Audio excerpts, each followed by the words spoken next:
এবারের নির্বাচনের ফলাফল সন্তোষজনক। সবাই বলছে সুষ্ঠু নির্বাচন হয়েছে। এবার কোনো রকম অপ্রীতিকর ঘটনা ছাড়াই শেষ হয়ে গেল শিল্পী সমিতির নির্বাচন। মাসুম পারভেজ রুবেল 231 ভোট পেয়ে নির্বাচিত। সভাপতি একটি পদ জনাব মাহমুদ কলি পেয়েছেন 170 ভোট।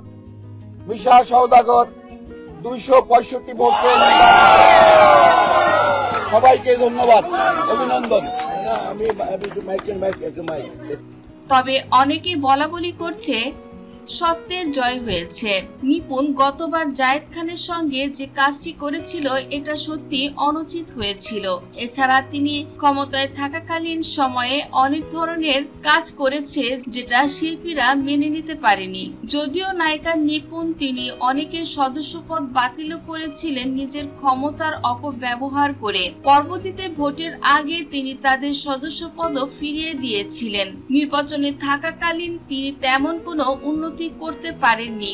শুধু পিকনিক, ইফতার মাহফিল এবং এ ধরনের কর্মসূচি ছাড়া নায়িকা নিপুণের তেমন কোনো কর্মসূচি শিল্পী সমিতির উন্নতির জন্য চোখে পড়েনি, এমনটি দাবি করেছেন শিল্পীরা।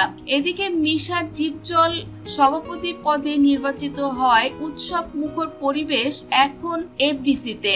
মিশা সওদাগর এবং ডিপজলকে ফুলের মালা পরানো হয়েছে এবং মিশা ডিপজল ছাড়াও এবং মিশা ডিপজলের নির্বাচনকে কেন্দ্র করে সবাই এখন বলছে শিল্পীদের যদি ভালো হয় এবার হবে।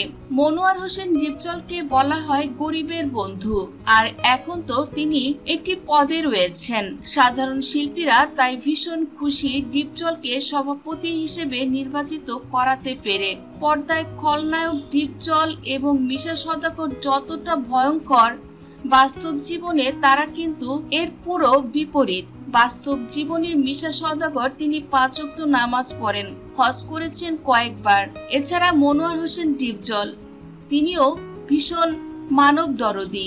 কোরবানি ঈদে দেখা যায় তিনি গরিবদের জন্য ঈদের সামগ্রী সহ কোরবানির মাংস দরিদ্রদের ভেতরে তিনি বিতরণ করেন।